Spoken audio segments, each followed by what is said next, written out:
നമസ്കാരം. ദേ അടുത്തൊരു വീട് നൽകാമെന്ന് കോൺഗ്രസ് വാഗ്ദാനം നൽകി പറ്റിച്ച ഒരു പാർട്ടിക്കാരൻ്റെ മകൾ രംഗത്തേക്ക് വന്നിട്ടുണ്ട്. വയനാട് മാത്രമല്ല, തൃശൂർ ഇരിങ്ങാലക്കുടയിൽ മുൻ പഞ്ചായത്ത് പ്രസിഡന്റായിട്ടുള്ള ബാലകൃഷ്ണൻ എന്ന കോൺഗ്രസ് നേതാവിൻ്റെ കുടുംബത്തെ ആപ്പുണ്ടാക്കി പണം പിരിച്ച് പറ്റിച്ച ഒരു കഥ ബിഗ് TV റിപ്പോർട്ട് ചെയ്തിരിക്കുകയാണ്. നാട്ടുകാർ കേൾക്കണം. മറ്റുള്ള മനുഷ്യരുടെ സങ്കടങ്ങൾ എന്ന് പറഞ്ഞാൽ കോൺഗ്രസ്സുകാർക്ക് പണം പിരിക്കാനുള്ള ഒരു അവസരമാണ്.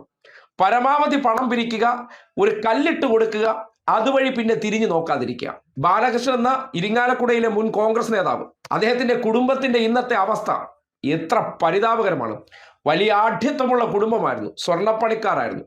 അതിലൂടെ കിട്ടിയ പണം മുഴുവൻ കോൺഗ്രസ്സുകാർ ഊറ്റിക്കൊണ്ടുപോയി ആ കുടുംബത്തെ നശിപ്പിച്ച് നാറാണക്കല്ലും പിടുങ്ങി.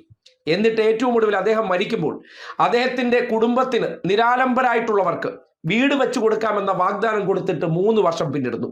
അതിന്റെ പേരിൽ ആപ്പ് ഉണ്ടാക്കി പിരിക്കുകയും 10 പൈസ കൊടുക്കാതെ മുങ്ങി നടക്കുകയും ചെയ്യുന്ന ആ കുടുംബത്തിന്റെ ഇപ്പോഴത്തെ ദുരവസ്ഥ കണ്ടതിന് ശേഷം വയനാട് കാണിച്ചത് എന്തെങ്കിലും ഒറ്റപ്പെട്ട സംഭവമായിട്ട് കാണാൻ ആഗ്രഹിക്കുന്നവർ ഈ കുടുംബത്തിന്റെ സങ്കടം കൂടി കാണും. എക്സ്ക്ലൂസീവ് വീട് നിർമ്മിച്ചു നൽകാൻ പണം പിരിച്ച ശേഷം കോൺഗ്രസ് വഞ്ചിച്ചെന്ന് തൃശൂരിലെ മുൻ കോൺഗ്രസ് നേതാവിന്റെ കുടുംബം. മുൻ പഞ്ചായത്ത് പ്രസിഡന്റ് VK ബാലകൃഷ്ണന്റെ കുടുംബത്തിന് വീട് നിർമ്മിക്കാനായിരുന്നു പണപ്പിരിവ് നടത്തിയത്. മുണ്ടക്കൈ ചൂരൽമല ധനസമാഹരണ രീതിയിൽ ആപ്പ് ഉപയോഗിച്ചായിരുന്നു പണപ്പിരിവ്. എന്നാൽ വീടോ പണമോ ഇതുവരെയും കോൺഗ്രസ് കൈമാറിയില്ല. 2.5 ലക്ഷം രൂപ വരെ ആപ്പിലൂടെ ലഭിച്ചതായി വിവരം ലഭിച്ചെന്ന് കുടുംബം പറയുന്നു. ഇപ്പോഴും ഈ ആപ്പ് പ്രവർത്തിക്കുന്നുണ്ട്, പക്ഷെ അതിൽ എത്ര രൂപ വന്നിട്ടുണ്ട് എന്നെ സംബന്ധിച്ച് കാണിക്കുന്നില്ല. പക്ഷേ കുടുംബം മുന്നോട്ട് വെക്കുന്ന ഇതുവരെയും, അതായത് 3 കൊല്ലം കഴിയുന്നു, 2023 പക്ഷെ അതിനുശേഷം ഇതുവരെയും ഈ വീട് നിർമ്മിച്ചു നൽകുന്നതിനോ പണം കൈമാറുന്നതിനോ കോൺഗ്രസ് നേതൃത്വം തയ്യാറായിട്ടില്ല. നമ്മൾ ഈ കോൺഗ്രസ് നേതൃത്വം ബന്ധപ്പെട്ടിരുന്നോ? മകളാണ് നമ്മളോടൊപ്പം ചേരുന്നത്. സുജയ, ബന്ധപ്പെട്ടിരുന്നു.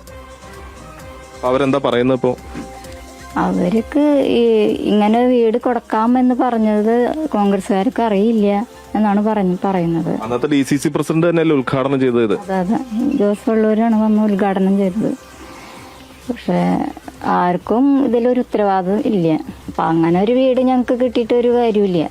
ഇത്ര കാലം കോടി അച്ഛൻ ഉണ്ടാക്കുകയാണെങ്കിൽ, ജീവിച്ചിരുന്ന കാലം തൊട്ട് നോക്കുകയാണെങ്കിൽ കോടികളാണ് പാർട്ടിക്ക് വേണ്ടി അച്ഛൻ കളഞ്ഞത്. അച്ഛന് സ്വർണ്ണപ്പണിയായിരുന്നു. അപ്പോൾ സ്വർണം മുറിച്ചിട്ടാണ് പാർട്ടിക്ക് വേണ്ടി. അന്നത്തെ കാലത്ത് 10,000-8,000 രൂപയ്ക്കാണ് പാർട്ടിക്ക് പ്രവർത്തകരെ കൊണ്ടുപോകാനും അതിനൊക്കെ. അമ്മ പറഞ്ഞു കേട്ട അറിവുണ്ട്. അപ്പം അമ്മ പറയും, 3 മക്കളായില്ലേ, ഇനിയെങ്കിലും നിർത്തിക്കൂടെ? അപ്പം അച്ഛൻ അമ്മേനെ ചീത്ത പറയും, നീ നിന്റെ കാര്യം നോക്ക് എന്ന് പറയും. എനിക്ക് എൻ്റെ പാർട്ടിക്കാരുണ്ടാവും എന്ന് പറയും. ഇപ്പം ഇതുവരെയും ഒരു പാർട്ടിക്കാരും കണ്ടില്ല. അങ്ങനെയും പറഞ്ഞപ്പോൾ അച്ഛനും അമ്മയൊക്കെ അവസാന നിമിഷത്തിൽ വിഷമത്തിലൊക്കെ ആയി. പിന്നെ അമ്മയ്ക്ക് പെട്ടെന്ന് മാനസികമായി ഒക്കെ നശിച്ചില്ലേ, മാനസികമായി പ്രശ്നം വന്നു. അപ്പം അച്ഛനും ആകെ വിഷമായി. പിന്നെയും ആരും ഒരു പാർട്ടിക്കാരും ഇതുവരെയും ഇങ്ങനെ ഒരു വ്യക്തി ഉണ്ടോ, ഇങ്ങനെ ഒരു വ്യക്തി ജീവിച്ചിരിച്ചുണ്ടായിരുന്നു എന്നോ അവർക്ക് ഇതുവരെ തിരിഞ്ഞു നോക്കാൻ അവർക്ക് ഒരു ഇത് തോന്നിയിട്ടില്ല. ഏറ്റവും പ്രധാനപ്പെട്ട കാര്യം, അതായത് ഈ ഇരിങ്ങാലക്കുടയിൽ നേരത്തെ ഈ ബാലകൃഷ്ണൻ മത്സരിപ്പിക്കാനൊക്കെ ഒന്ന് തീരുമാനിച്ചാണ്. രാജീവ് ഗാന്ധി മത്സരിക്കണമെന്ന് ആവശ്യപ്പെട്ട് ഈ കത്തയക്കുകയും താൻ മത്സരരംഗത്തേക്ക് ഇല്ല എന്നൊക്കെ പറഞ്ഞ് അദ്ദേഹം പിന്മാറുകയും ചെയ്തു. ആ കത്തടക്കം ഈ കുടുംബത്തിന്റെ കയ്യിലുണ്ട്. പക്ഷേ ഈ കുടുംബത്തിന്റെ ദുരവസ്ഥ കാണാം.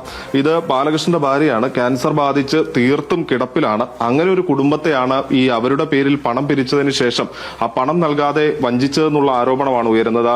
ഇപ്പോൾ ദൃശ്യങ്ങളിൽ കാണുന്ന ബാലകൃഷ്ണന്റെ ഭാര്യയാണ്. ആ അമ്മ വരെ ഇങ്ങനെ കിടക്കുകയാണ്. ഇവർക്കൊക്കെ സംബന്ധിച്ച് ഈ ചികിത്സ മുന്നോട്ട് കൊണ്ടുപോകാൻ പോലും കഴിയാത്തൊരു പ്രതിസന്ധി ഇവരെ സംബന്ധിച്ചെല്ലാം തന്നെയുണ്ട്.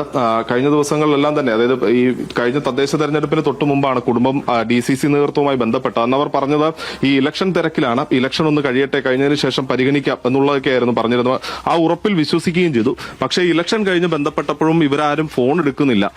ജോസ് വള്ളൂരിനെ വിളിച്ചിരുന്നു. പിന്നെ വിളിച്ചിട്ടുണ്ടായിരുന്നു.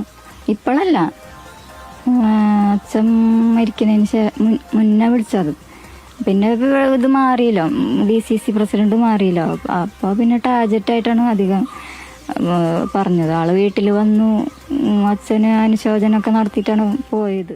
എവിടെ കൊണ്ട് കളയും ഈ പാവങ്ങളൊക്കെ? ഒരു രാഷ്ട്രീയ പാർട്ടിയുടെയൊക്കെ അകത്ത് നിന്നുകൊണ്ട് ഈ നാട്ടിലെ പാവപ്പെട്ട മനുഷ്യർക്ക് മോഹന വാഗ്ദാനങ്ങൾ നൽകി പറ്റിക്കുക എന്ന് പറഞ്ഞാൽ, അതും പാർട്ടിക്കാരെ തന്നെ. എവിടെ ദുരന്തമുണ്ടാകുന്നോ, ദുരിതമുണ്ടാകുന്നോ, അതെല്ലാം ഒരു അവസരങ്ങളാണ്. എങ്ങനെ? ജനങ്ങളുടെ കയ്യിലെ പണപ്പിരിവ് നടത്താൻ. പിരിച്ചെടുത്തത് 3 ലക്ഷം രൂപയോളം വരുമെന്ന് പറയപ്പെടുന്നുണ്ട്. പിന്നീട് ആ പണത്തെക്കുറിച്ചൊന്നും അവർക്കറിയില്ല. ക്യാൻസർ ബാധിച്ച് ആ ബാലകൃഷ്ണൻ എന്ന കോൺഗ്രസ് നേതാവിൻ്റെ ഭാര്യ അവർ വളരെ കഷ്ടത്തിൽ കിടക്കുകയാണ്. കുടുംബത്തിന് വരുമാനമില്ല. ആ മനുഷ്യരോടാണ് ഈ നീതികേട് കാട്ടുന്നത്, ഈ നെറുകേടുകൾ കാട്ടുന്നത്. ഇങ്ങനെ ഉള്ള നേതാക്കന്മാരെ മനുഷ്യരുടെ ഗണത്തിലോ അല്ലെങ്കിൽ മനുഷ്യപ്പറ്റുള്ളവരാണെന്ന് നിങ്ങൾക്ക് തോന്നുന്നുണ്ടോ? ഇവരെ അധികാരത്തിലേക്ക് കയറ്റിയാൽ ഈ ഗ്യാരണ്ടി ആയിട്ട് വരുന്നുണ്ടല്ലോ, ഇതെല്ലാം വാരിക്കോരി തരുമെന്ന് നിങ്ങൾ കരുതുന്നുണ്ടോ? ഇവർ ഏതെങ്കിലും ഒരു കാര്യം ഒരു ഉദാഹരണ സഹിതം കാട്ടാനുണ്ടോ? ഇവർ നോക്കുന്ന പത്രങ്ങളോ ചാനലോ ആയിക്കോട്ടെ, അവിടുത്തെ ജീവനക്കാരുടെ അവസ്ഥ ഇതിനേക്കാൾ ഗതികേടാണ്. അങ്ങനെ കോൺഗ്രസ്സുകാരെന്നാൽ മോഹന വാഗ്ദാനങ്ങൾ നൽകി അവരവരുടെ പാർട്ടിക്കകത്തുള്ള മനുഷ്യരുടെ സാമ്പത്തിക അടിത്തറയും തകർത്ത് അവരെ വഴിയാധാരമാക്കുന്നത് എങ്ങനെയെന്ന് ആ ഒരു കുടുംബത്തിൻ്റെ ഈ ദുരവസ്ഥ കണ്ടിട്ട് മനസ്സിലാവുകയാണ്.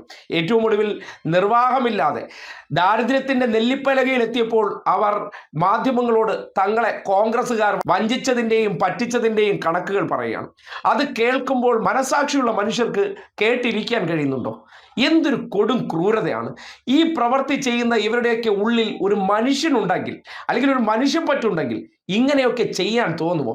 ഏതെങ്കിലും പണക്കാരനോടോ അല്ല സമ്പന്നനോടല്ല, ഈ നാട്ടിലെ സാധാരണക്കാരായിട്ടുള്ള മനുഷ്യരുടെ അടുത്താണ് പ്രതീക്ഷകൾ കൊടുത്ത് വഞ്ചിച്ച് കടന്നു പോകുന്നത്.